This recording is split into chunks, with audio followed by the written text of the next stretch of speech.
Hello, everyone. My name is Brady Skinner. I work for a recruiting agency called Career Group. So let's get into it. What is a recruiting agency, and more specifically, what is recruiting? Every company, organization, foundation at one time or another needs to hire people for open positions. Maybe somebody left the company and needed to refill that role, or maybe it's a situation where they're growing and they're just adding to staff. In many cases, these companies utilize recruiters to help fill these roles. For example, the company I work for focuses on office-related roles. So it might be a position for an investment bank such as Goldman Sachs as an analyst. It could be for a social media company such as Twitter for an office coordinator. And what's unique about recruiting is that it's a skill you can apply to any industry. Technical recruiters, staff for engineers and programmers. Healthcare companies could be looking for frontline workers to help battle COVID. The military uses its own set of recruiters to find people for their various branches. Even schools use recruiters for substitute teachers. And actually, just recently, an NFL franchise, the Houston Texans, employed an executive search firm to help find their head coach. Because the point is, it's a transferable skill set you can apply to any industry. So how does the process work? A company comes to our agency, or we go and sell our services to a certain company and trying to get their business. So they come back to us and say, I need assistance finding this type of person. So our job as recruiters, we post an ad on ZipRecruiter, Indeed, or primarily LinkedIn. That's the most often used tool for recruiters. We use those tools to find people for this specific job that this company has employed us for. So what we do is we find these resumes, interview the people, learn about their background, what they're looking for in compensation, what type of job they're looking for, their work history. These are all questions we ask in order to qualify a candidate. And this way, once we've got this information, if it's a good fit, we write together a bio on their work history and why they left each job. So information on the individual. And so at that point, we send it off to the company. And the ultimate goal is to get an interview. So we want this individual who goes in to be prepared. So what that means is we have to prep the candidate.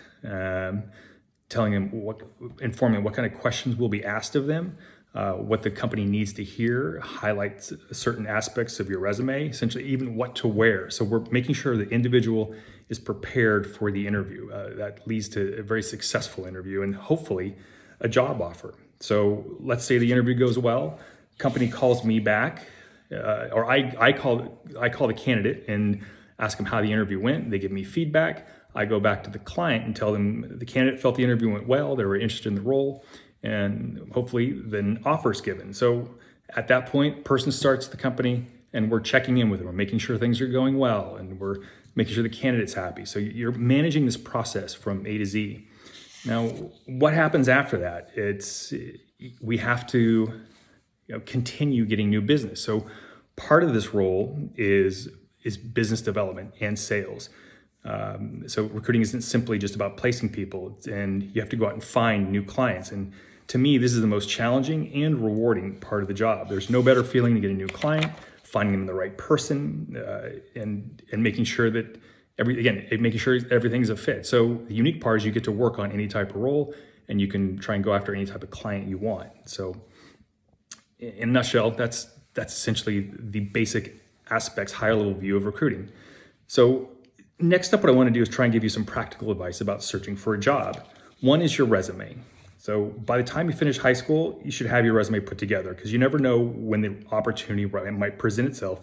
And you need to be prepared. If you interact with someone and maybe they have an opportunity for you, they might say, send me your resume. So, sometimes it takes a little bit of luck, and luck is when opportunity and preparation meet. So you always if you're prepared, you're going to have a good opportunity to get that job.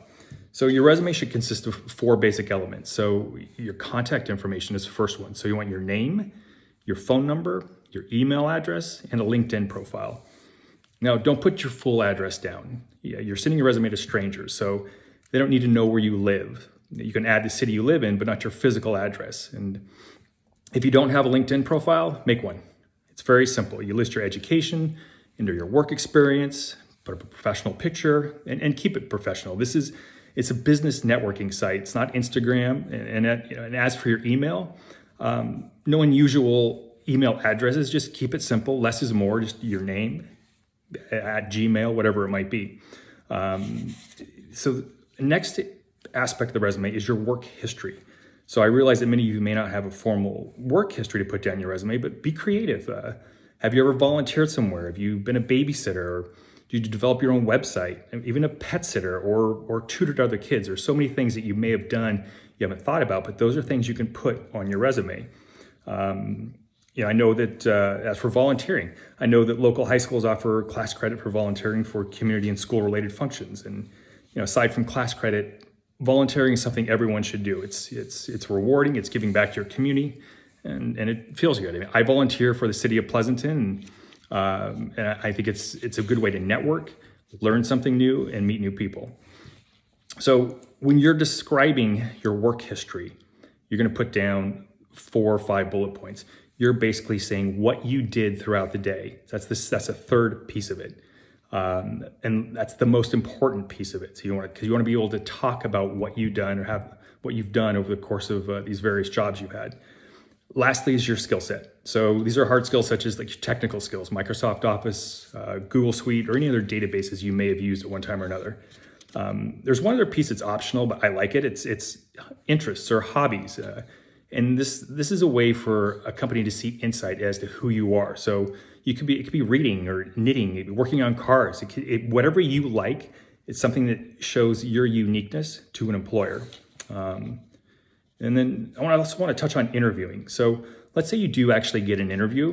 Do your research before you go in. Again, it's all about being prepared. So know what the company does.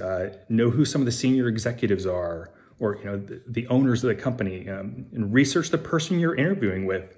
And this is where LinkedIn is vital. You can use that to see where they worked in previous places. Maybe there's a connection you have, but it's a talking point in an interview, and it can open things up in a lot of different ways. And when you're interview for the job you applied for. Don't ask for promotions or what opportunities are immediately available. Let your work speak for itself. So if you do a great job, the promotions will follow. One other thing I wanted to hit on quickly was social media. So this is just a general point, but be careful what you post. A picture that shows you in a negative light will follow you like gum on your shoe. It won't go away.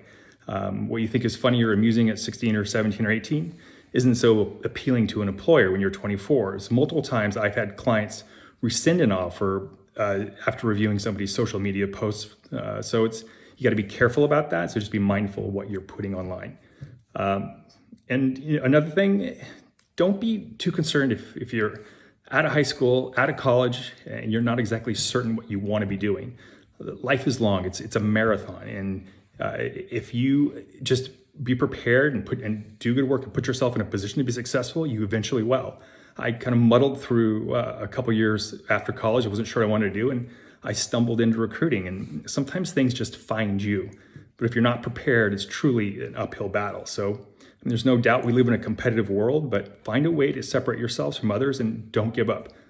Perseverance pays off. It will eventually. Just keep trying. So hopefully this information will help you with your job search and in the future. But if there are any questions about the information I shared with you, or even if questions about your resume, feel free to contact me. The best way is probably over email. My name is Brady, and my email address is bskinner, SKINNER, @careergroupinc.com. I wish you all the best of luck in future endeavors, and enjoy the rest of the school year. Thanks.